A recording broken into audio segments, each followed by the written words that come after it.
l'heure du journal sur la télévision togolaise. Madame, Monsieur, bonsoir et voici les titres de cette édition. L'UEMOA veut consolider son unité en tant que territoire unique. Les représentants de ces 8 pays membres sont au siège de l'OMC pour un examen des différentes politiques commerciales, ceci pour une accélération de l'intégration régionale. Et puis après la prestation de serment, les nouveaux membres de la CENI s'organisent déjà pour remplir leur cahier de charges. Ce jeudi, c'est le bureau d'âge qui a été mis en place, à découvrir dans ce journal. Voilà pour les titres une fois encore. Bonsoir.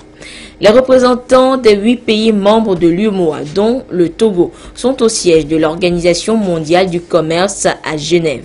Ils y sont pour l'examen conjoint des politiques commerciales de leurs pays respectifs, une démarche pour faciliter les échanges dans l'espace, mais aussi accélérer le processus de l'intégration régionale.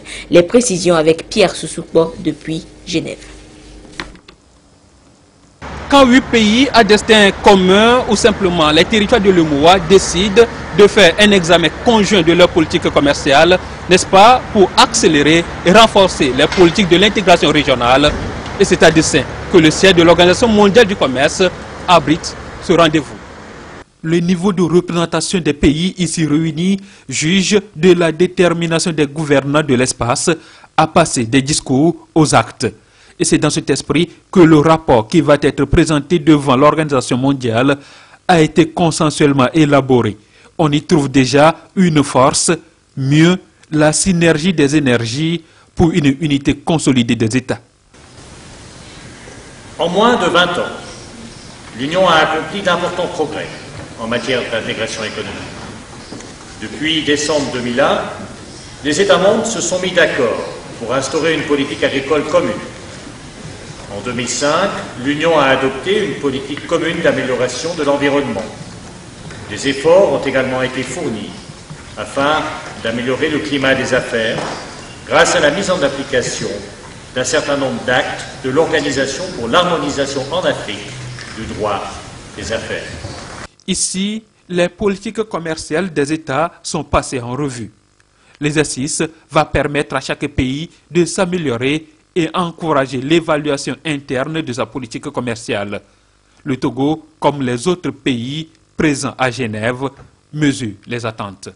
C'est vrai que l'examen est global, mais il faut reconnaître qu'avant ce jour, nous avons eu à travailler avec l'OMC, avec tous les pays de l'OMC qui ont eu à poser des questions, à envoyer des questions écrites dans chaque pays.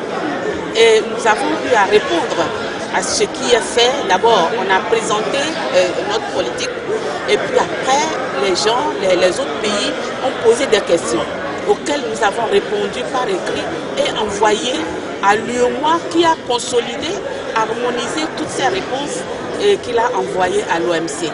Donc aujourd'hui, cet examen consiste à regarder tout ce que nous avons eu à envoyer comme réponse, voir si les gens sont satisfaits et s'ils ne sont pas satisfaits, qu'ils reposent d'autres questions en vue d'améliorer. En fait, nous avons une politique, chaque pays de l'UEMOA a sa politique, mais aujourd'hui, l'idée c'est d'harmoniser nos politiques pour en faire une politique régionale. C'est un exercice de transparence, donc c'est que les pays membres ont voulu montrer aux autres membres de l'OMC ce qu'ils ont fait dans le domaine commercial, montrer leur régime au niveau communautaire et également ce qu'ils ont fait au niveau de chaque État pour promouvoir les échanges commerciaux. À la tribune, les efforts du Togo en matière de la facilitation commerciale ces dernières années ont été mis en exergue et appréciés par tous. Le passage à un examen conjoint pour l'ensemble des pays de l'UEMOA est un signal aux autres pays membres de l'Organisation mondiale du commerce pour que l'UEMOA soit un membre à part entière de l'organisation pour mieux défendre ses positions dans les négociations. L'Agence nationale de promotion et de garantie de financement des PME-PMI, là nous sommes au Togo, va au secours des petites et moyennes entreprises et industries en quête de financement pour rehausser leurs activités. Et ceci à travers une signature de contrat de partenariat avec la SOGEMEF, entendez, Société Générale de Micro et Mésofinance. Un accord de partenariat visant essentiellement à mettre ensemble ces deux institutions dans la promotion, le développement et l'accompagnement des micro, petites et moyennes entreprises tout en offrant des services financiers adéquats et un encadrement approprié. Des précisions avec Kwasi Glé et Gérard Lagoudou. L'Agence nationale de promotion et de garantie de financement des petites et moyennes entreprises et industries ANPGF élargit son partenariat à une nouvelle structure, la Société Générale de Micro et Mésofinance SOGEMEF. Les deux institutions s'engagent à offrir des services financiers et techniques adéquats axés sur 4 points. Il s'agit des conditions de financement via institutions financières, du financement en agent d'exécution, des conditions du mécanisme d'octroi de garantie de la NPGF et de la convention relative à la mise à la disposition d'une ligne de crédit de 100 millions de francs CFA à la SOGEMEF. Nous allons accompagner la NPGF à travers nos produits innovants, des produits assez adaptés aux PME et aux PMI, mais également à travers un reporting régulier. C'est-à-dire que nous mettons à la disposition de la NPGF un système qui nous permet de leur faire un reporting presque tous les jours, sinon toutes les semaines, et à travers nos produits également qui sont adressés à leur population cible, que nous dénommons les PME, des produits comme la facturage, la vente sur facture, le crédit spot pour des besoins de financement du BFR. La SOGEMEF nous intéresse dans la mesure où, généralement, la cible des systèmes financiers décentralisés, c'est les micro-entreprises ou les AGR. Et les banques sont plutôt tournées vers les grandes entreprises. Ce qui veut dire qu'il y a une grande partie des opérateurs économiques dont les besoins ne sont pas pris en charge, notamment les PME-PMI, qui sont en réalité la cible de la NPGF. À travers ce partenariat, la NPGF va pouvoir s'appuyer sur la SOGEMEF pour atteindre sa population cible. À travers la SOGEMEF, la NPGF pourra accorder des financements ou des garanties à sa cible pour le renforcement de capacités. On le fera de façon naturelle. Nouvellement créée, la Société Générale de Micro et Mésofinance SOGEMEF entend contribuer au rayonnement du climat des affaires au Togo.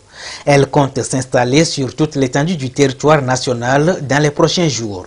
À la veille de la présente rencontre, l'Agence nationale de promotion et de garantie de financement des PME-PMI NPGF a signé une convention de partenariat avec le groupement togolais des petites et moyennes entreprises et industries GTPME-PMI.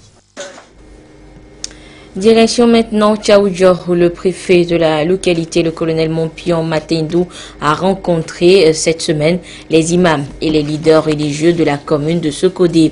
À l'ordre du jour, les violences enregistrées ces derniers jours dans la localité. Une occasion de leur rappeler leur rôle en tant que leaders religieux dans la préservation de la paix. Le compte rendu depuis Tchaoudjo de Lamarck Boudjouna.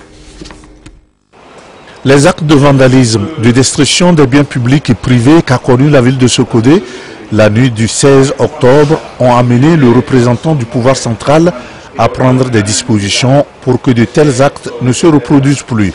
Les imams et autres responsables musulmans de la ville de Sokodé ont été conviés à cette réunion afin d'échanger sur la situation et la manière dont il faut procéder pour rétablir et consolider la paix.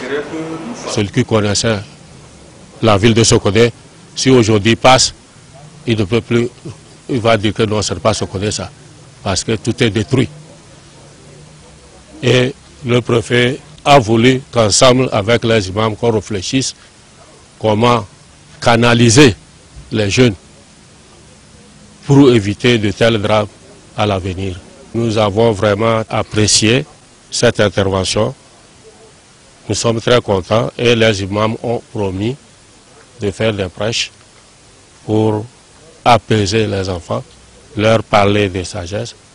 Les oulémas étaient aussi présents à cette rencontre pour apporter leur contribution à la recherche de la paix. Nous, les éléments du Togo, comme siège à Soukodé, on est content de ce que le préfet nous a dit. Et nous aussi, on est là pour contribuer à la paix et le développement de notre milieu. Le préfet de Tchaoudjo, le colonel Mompion Matiendou, l'initiateur de cette rencontre, a fait l'état de la destruction et le pillage des services publics, des maisons de certains cadres de la localité, magasins et boutiques des particuliers et les meurtres sur les forces de l'ordre. Le colonel Mompion Matiendou a demandé aux imams de prêcher les valeurs de l'islam dans les mosquées qui sont des valeurs de paix, de tolérance, de solidarité et de cohésion sociale. Ce communiqué du ministre de la Sécurité et de la Protection civile se référant aux accusations portées par les partis politiques de l'opposition. Différentes déclarations font état de la présence de civils armés agissant aux côtés des forces de défense et de sécurité, les assimilant à des milices privées. Ces accusations ont bien sûr pour seul objectif de déconsidérer le gouvernement et de pousser leurs partisans à des affrontements violents avec le reste de la population et créer ainsi un profond désordre dans notre pays. Le ministre de la Sécurité et de la Protection civile les rejette avec la plus grande fermeté. Parallèlement des individus ou groupes organisés font circuler sur les réseaux sociaux des appels à la vengeance et au règlement de compte, parfois en représailles aux actes de violence menés par le PNP de M. Atchadam contre ses adversaires politiques, maisons et véhicules brûlés, personnes molestées et quelquefois assassinées malheureusement. Le ministre de la Sécurité condamne avec force tous ces comportements qui ne sont pas de nature à favoriser le retour au calme et à la sérénité pour lesquels les autorités œuvrent sans relâche. Ils mettent en garde leurs auteurs et rappellent sans ambiguïté que le maintien de l'ordre et de la sécurité relève de la seule responsabilité de l'État. Nul n'a le droit de faire sa propre justice. Toute personne prise en flagrant délit de violence ou faisant l'apologie de celle-ci répondra de ses actes devant les autorités compétentes et sera traitée avec la plus grande sévérité. Je vous le disais en titre, les choses se précisent pour la mise en place effective de la nouvelle commission électorale nationale indépendante CENI. Après la prestation de serment des membres, ils ont procédé ce jeudi au siège de l'institution à l'élection du bureau d'âge composé de 2 membres. Jean-Claude Atou-Omaro est élu président du bureau et Yawa Kwigan rapporteur. Ce bureau va coordonner les actions de la CENI pour l'élaboration du règlement intérieur et l'élection du bureau exécutif. Augustin Kossi. 13 commissaires de la nouvelle commission électorale nationale et indépendante investis par la Cour constitutionnelle s'activent pour les prochaines échéances électorales au Togo. Un bureau d'âge de 2 membres est mis en place. Jean-Claude Assouromaou, le plus âgé, est président et Yawa Kwigan est rapporteur. Ils veilleront à l'élaboration du règlement intérieur et l'élection du bureau exécutif de la nouvelle CENI. Et comme le prévoient les textes, les 13 membres sont ici représentés et ont pu commencer à travailler étant donné que le quorum est atteint, 13 membres sur 17. La réunion de ce jour permet au commissaire de démarrer les travaux en vue de la mise en place de la Commission électorale nationale indépendante du Togo, commission qui sera chargée d'organiser et de superviser les processus référendaires et électoraux. Aujourd'hui, nous avons démarré l'étude du règlement intérieur. Pour ce faire, le bureau d'âge a été mis en place. Et c'est le bureau d'âge qui est chargé de mettre en place le bureau exécutif de la CENI ainsi que les commissions de la CENI. C'est une nouvelle étape qui vient d'être franchie dans la mise en place de la CENI qui va organiser et superviser les prochains scrutins au Togo. 17 commissaires sont appelés à siéger au sein de cette institution. Pour l'heure, 13 sont en place. Les 4 autres qui doivent être issus de l'opposition parlementaire sont attendus pour que l'effectif soit au complet. Et justement, le groupe de réflexion et d'action Femmes, Démocratie et Développement GF2D a organisé un forum sous-régional des femmes avec pour thème les enjeux de la participation de la femme aux élections locales et législatives. Cette rencontre se veut un moment d'échange et de partage d'expériences entre les femmes venues de la sous-région ouest-africaine. L'objectif est aussi de trouver des stratégies pour une meilleure implication des femmes dans les processus électoraux. Le reportage est signé Dédé Koussao et Sonia Aminipo. Selon les statistiques, les femmes représentent 52% de la population togolaise. Elles sont partout, sur tous les fronts, pour subvenir aux besoins de leur communauté et famille. Cependant, malgré les efforts du gouvernement pour un développement inclusif et participatif des femmes, elles sont très peu représentées dans les sphères de décision.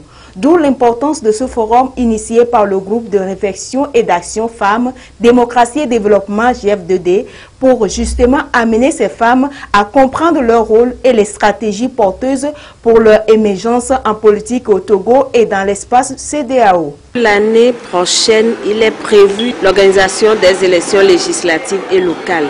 Donc nous souhaiterons que ce forum-là puisse concrétiser également les actions que nous avons commencé par mener depuis 2013 pour renforcer les capacités des femmes dans les partis politiques pour qu'elles puissent s'engager dans la vie politique au niveau de leurs différentes localités.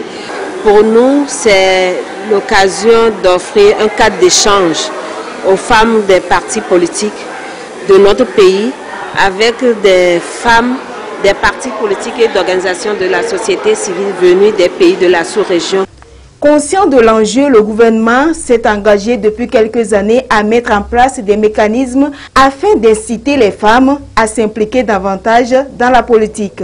Depuis la ratification par le Togo de la Convention sur l'élimination de toutes les formes de discrimination à l'égard des femmes, CEDEF, et du protocole à la Charte africaine des droits de l'homme et des peuples relatifs aux droits des femmes, les efforts du gouvernement se sont perpétués et les acquis ne cessent d'être renforcés en ce qui concerne la participation des femmes au processus de décision et à la gestion des affaires de l'État. Ces assises de Lomé vont permettre aux différents acteurs d'harmoniser les stratégies afin de rendre effective la participation des femmes aux prises de décision dans les sphères politiques. 6 mois après le lancement des travaux de construction du nouveau port de pêche par le chef de l'État, le ministre en charge de l'élevage, le colonel Ouokura Gadazi, était sur le terrain ce matin. Les travaux évoluent sensiblement selon le ministre et les ouvriers sont à pied d'œuvre pour offrir aux pêcheurs une infrastructure moderne capable d'accueillir 300 pirogues. Edem Sissoko. Béthiogbe dans la zone portuaire. Les travaux de construction du nouveau port de pêche lancé il y a 6 mois par le chef de l'État se poursuivent. Dans 2 ans, les pêcheurs pourront effectuer désormais leur activité ici avec des infrastructures modernes. Ce nouveau port de pêche plus grand va accueillir plus de 300 pirogues comparativement à l'actuel devenu trop exigu. Le ministre Ouokura Gadazi, en charge de l'agriculture, s'est rendu sur le chantier pour s'assurer du bon déroulement des travaux. Il se déroule à 2 niveaux, en terre ferme et en mer. Les entreprises ont commencé par les travaux en mer. Il est question de monter ou de construire 2 jetées ou 2 digues, la digue ouest et la digue est.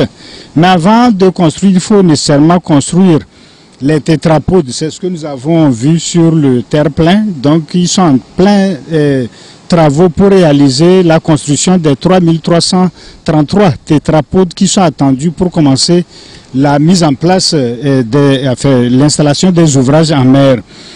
Et à la lecture du niveau de réalisation, nous pouvons dire que nous sommes satisfaits parce que la construction des tétrapodes a commencé en fin septembre. Nous sommes aujourd'hui le 26 et ils ont déjà réalisé 17% d'activité. C'est-à-dire que les choses vont très vite.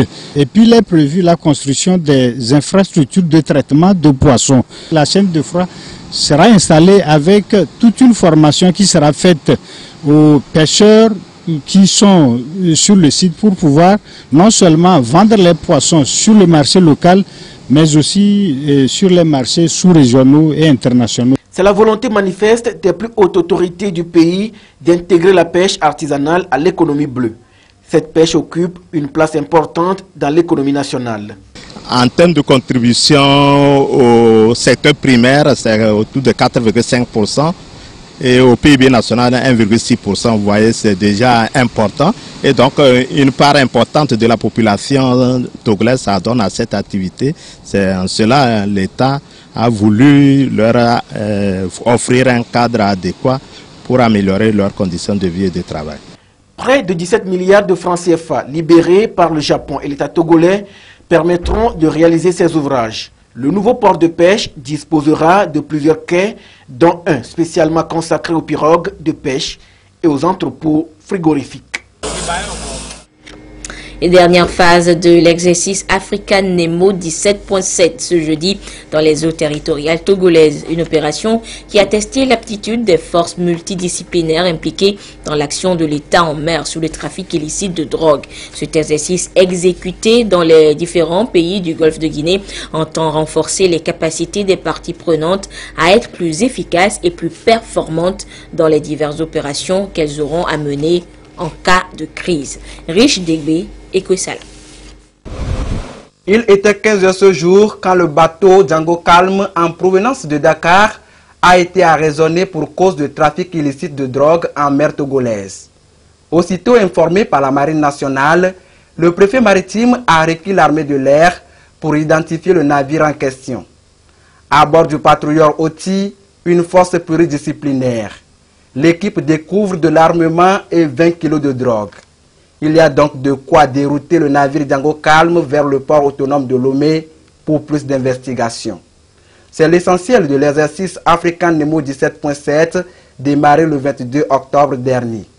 Il entend outiller les différentes administrations impliquées dans l'action de l'État en mer pour lutter au mieux contre la criminalité maritime et gérer avec efficacité une crise. Le Togo, pour son image, pour sa crédibilité, mène une guerre sérieuse contre la drogue. Autour de la drogue, il y a d'autres criminalités qui se sont greffées.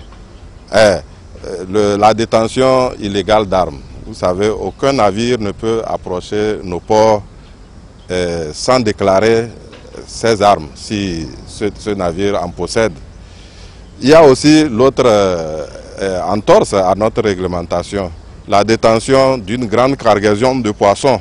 Il y a aussi un passager clandestin. On ne sait pas encore si c'est un employé clandestin ou un passager clandestin. Les exercices, c'est pour essayer d'aguerrir les gens pour, on ne sait jamais, un cas qui s'avérerait réel.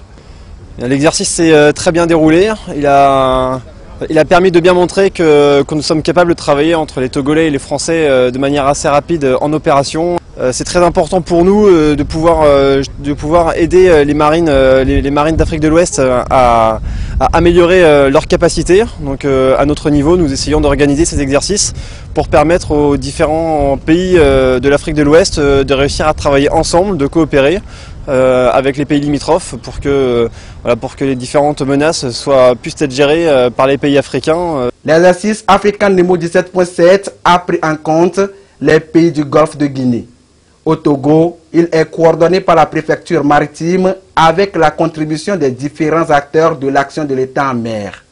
Le directeur de crise Néo Takunyadi a salué le professionnalisme avec lequel l'opération a été menée durant les 5 jours et exhorté les parties prenantes à conserver ses acquis pour mieux faire face à d'éventuelles crises, car, a-t-il conclu, la criminalité dans le golfe de Guinée est de plus en plus importante.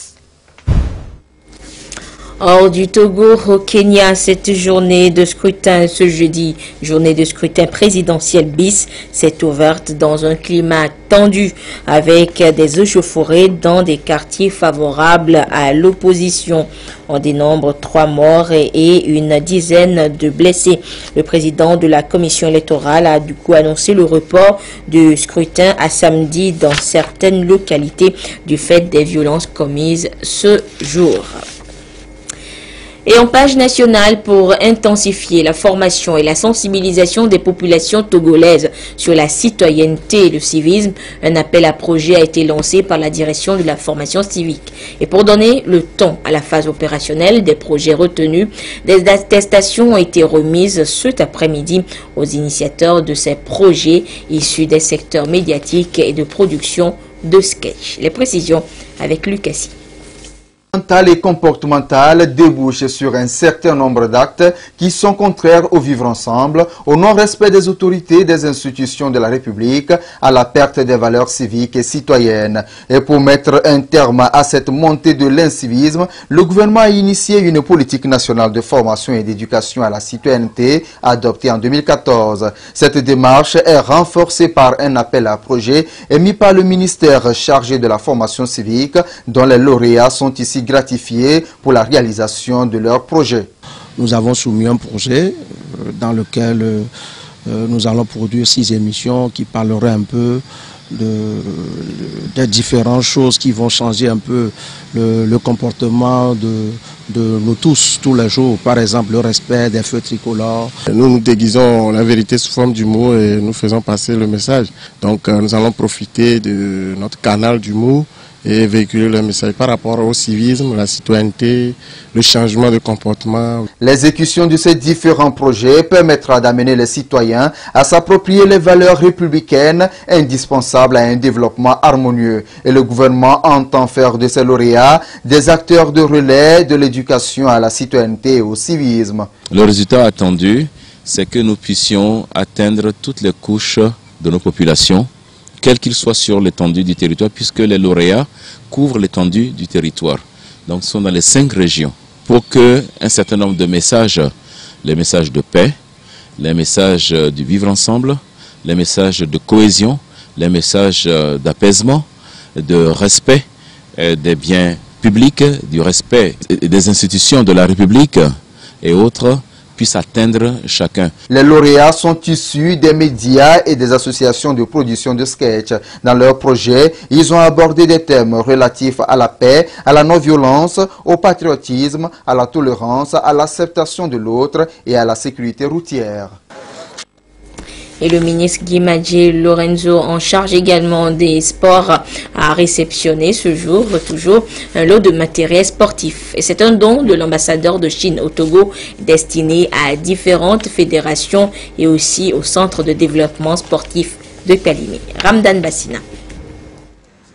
Ce lot de matériel sportif, informatique et électronique offert par l'ambassade de Chine au ministère en charge du sport entend contribuer à la promotion du sport au sein de la jeunesse togolaise.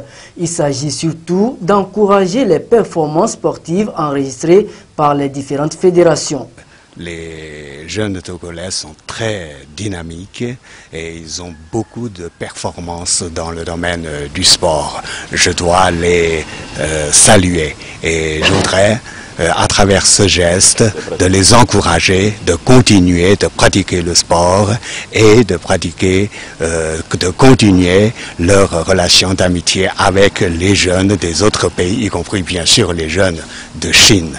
Tout en témoignant sa gratitude à l'ambassadeur, le ministre Guy Madjé Lorenzo de la communication en charge des sports voit en ce don un acte qui renforce les relations entre la Chine et le Togo. Et cette surprise, qui est une surprise tout à fait agréable, vise à donner à nos jeunes du CDS de Kpalimé, le centre de développement du sport de Kpalimé, du matériel, aussi bien du matériel de sport que du matériel didactique, puisqu'il y a la télévision, il y a les unités centrales pour l'informatique. D'autres fédérations recevront une part de cette générosité. Je ne dirai qu'une seule chose, merci, merci, merci. Cette année, la Chine et le Togo célèbrent leur 45e année de coopération bilatérale. Une coopération qui s'illustre aussi bien dans les domaines économiques, politiques et sportifs. Et nous reviendrons tout à l'heure à l'actualité sportive avec Claude Ama. Le temps de vous rappeler la 6e édition du Festival international du film documentaire de Blita qui a été lancé cette semaine, organisé par l'association Terre des Arts et de la Culture. Cette 6e édition est placée sous le thème « Le film documentaire dans la formation des futurs leaders africains ». De Blita, la correspondance de Lamarck Boudjona. C'est par cette caravane à travers les artères de la ville de Blita que les promoteurs du Festival international du film documentaire ont voulu lancer les activités de cette 6e édition de l'événement. Les activités qui vont durer du 25 au 29 octobre se focaliseront sur la production du film documentaire. La rencontre est placée sous le thème « Le film documentaire dans la formation des futurs leaders africains ». Le FESDOP, c'est un festival qui a pour ambition de participer au développement du pays parce que nous parlons du développement à travers la culture.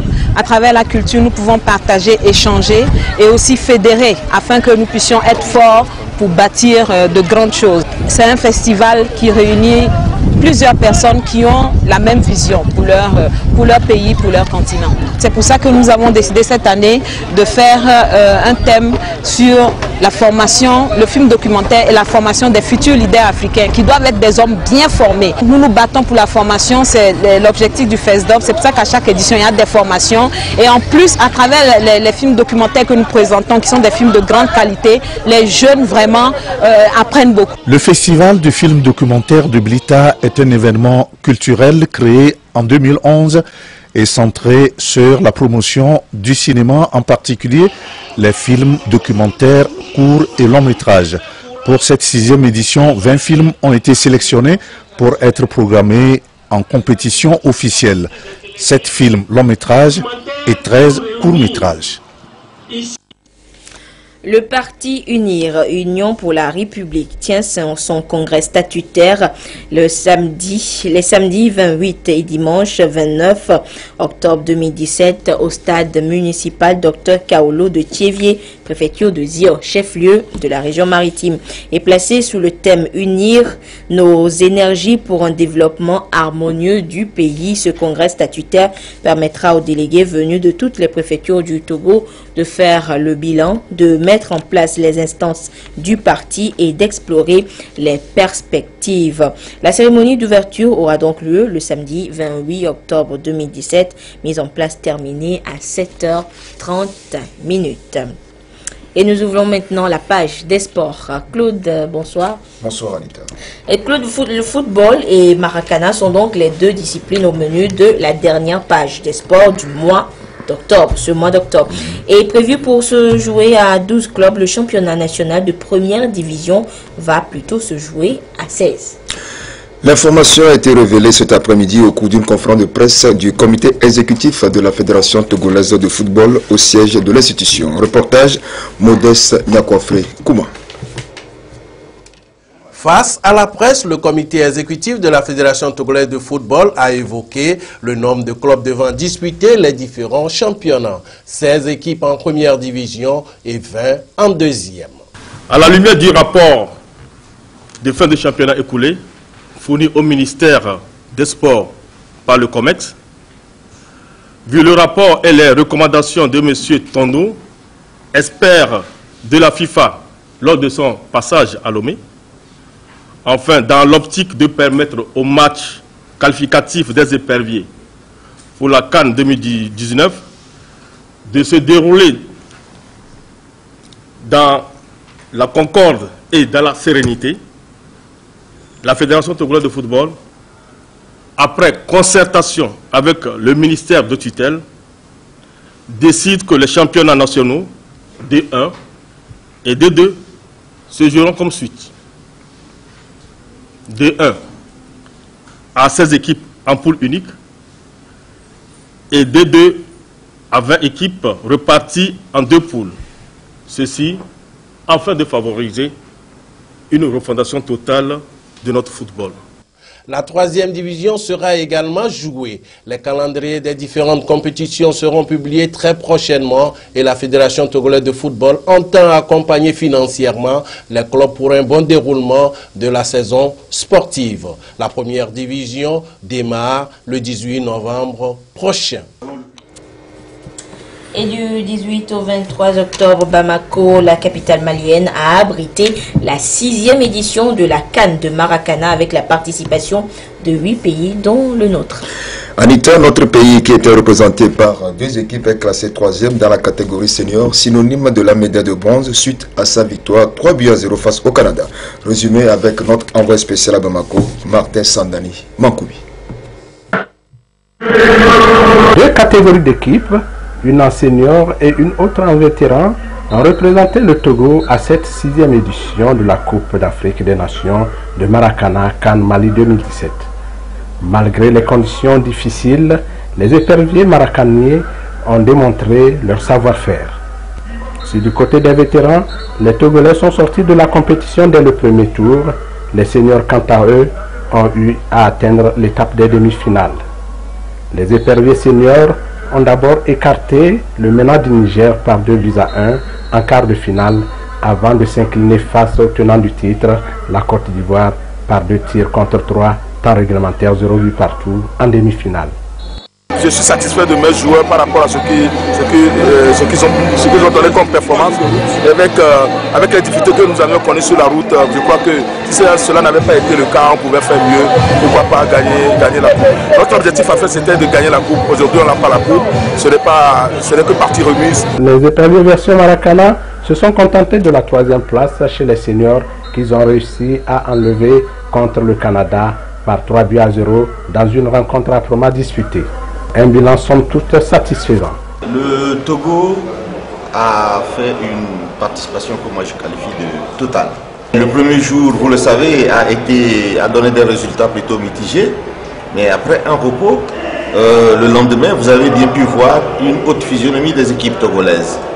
N'eût été que la poule du Togo en matière de vétérans était réduite, je pense que si nous avions eu plus de matchs, probablement que le Togo se serait qualifié pour la demi-finale. Vous avez vu ensuite les exploits de l'équipe senior. Je crois que de mémoire de Maracanier, il n'y a pas eu un match aussi intense que celui de la demi-finale. Aujourd'hui, tout le monde sait, tout le monde le dit, que c'est le Togo qui a le meilleur Maracana. Le Togo est classé 3e dans la catégorie des seniors et repart avec la médaille de bronze plus une enveloppe. Chez les vétérans, le Togo est 6e. 8 pays ont pris part à cette 6e édition. Dans la poule A, il y avait le Mali, le Canada, la Guinée et le Niger. Le Togo s'est retrouvé dans la poule B aux côtés du Bénin, du Burkina Faso et de la Côte d'Ivoire.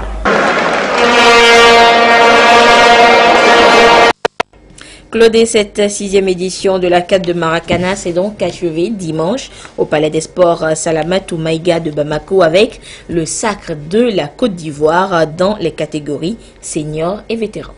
Oui, Anita, les éléphants maracaniers ont respectivement battu le Bénin 3-0 du côté des seniors et le Mali au tir au but 3-2 chez les vétérans. Temps réglementaire 0 partout. Nous retrouvons Martin Sandani Mankoubi. Les éléphants de la Côte d'Ivoire ont réitéré leur exploit de l'année dernière face aux écureuils du Bénin dans une rencontre très bien animée. Les Béninois tombeurs des Canadiens en demi-finale n'ont pas pu faire le poids face aux attaquants teigneux ivoiriens qui ont le flair des buts. Conséquence, ils subissent la pression des Ivoiriens et encaissent 3 buts. Un score qui restera inchangé malgré leur volonté de faire mieux. Si la Côte d'Ivoire a remporté sans difficulté la finale senior, ce ne fut pas le cas pour les vétérans. Dans cette confrontation, les éléphants ont été contraints au nul 0-0 contre les Aigles du Mali avant de l'emporter au tir au but 3-2. C'est pour la 5e fois que les Ivoiriens remportent cette Coupe d'Afrique chez les seniors. On a fait sans faute dans le mi-parcours. Nous avons fait 4 matchs, 4 victoires. Et après, on a eu des problèmes en quart de finale. Voilà, donc on allait se remobiliser pour dire attention, c'est des grandes nations de Maracana, il faut beaucoup faire attention, il faut respecter les consignes. Et c'est ce que nos gens ont pu faire et le résultat est là. Outre les pays africains, il y avait le Canada qui est venu en tant qu'observateur dans cette compétition. Une compétition qui s'est déroulée au Palais des Sports Salamatou Maïga de Bamako, en la grande satisfaction des organisateurs. Le bilan il est au-dessus de la moyenne, il est très positif. Nous n'avons pas eu tort au regard des événements que nous avons vécu ici, d'avoir fait confiance au niveau de la FIMA au peuple malien, qui ont vraiment mis les petits plats dans les grands pour qu'on soit à ce niveau. Je suis heureux pour les résultats obtenus sur le terrain. Le meilleur a gagné, mais j'espère que c'est la fraternité qui a gagné. Au menu des récompenses, les prix de meilleurs buteurs sont allés aux Ivoiriens Koulibaly Mamadou, 4 buts chez les seniors, et Youssif Koné, 7 buts côté vétéran. Le Canada est l'équipe fair play de ce tournoi.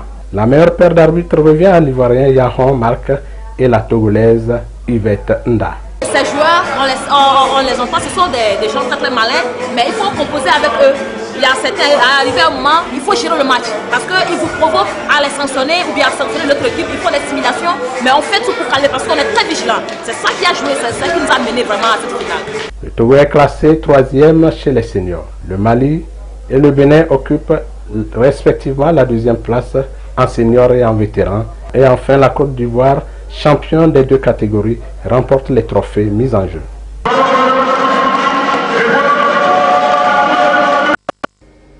Oui, Anita, voilà tout pour l'actualité sportive de ce soir. Juste le temps de rappeler aux férus de la première ligue anglaise qu'ils retrouveront Alfred Colony et les Siens samedi à travers Direct Foot au programme Arsenal contre Swansea. Merci beaucoup Claude, et puis on dit félicitations à la femme arbitre. Ah, pourquoi pas. La direction générale de la compagnie énergie électrique du Togo, CET, informe son aimable clientèle qu'en raison des travaux de renforcement de la capacité de ces transformateurs en cours à la CEB, la fourniture du courant électrique connaîtra quelques perturbations dans les villes de Lomé, Thiévié et leurs environs jusqu'à mardi 31 octobre 2017. Le retour à la situation normale interviendra dès la fin des travaux. La direction générale présente ses excuses à la clientèle pour les désagréments et la remercie pour sa bonne compréhension. Et voilà, c'est sur ce communiqué que se referme cette édition. Merci de votre fidélité à la télévision togolaise. À 22h30, vous serez en compagnie de Adolphe Paca pour la dernière édition du journal. Au revoir.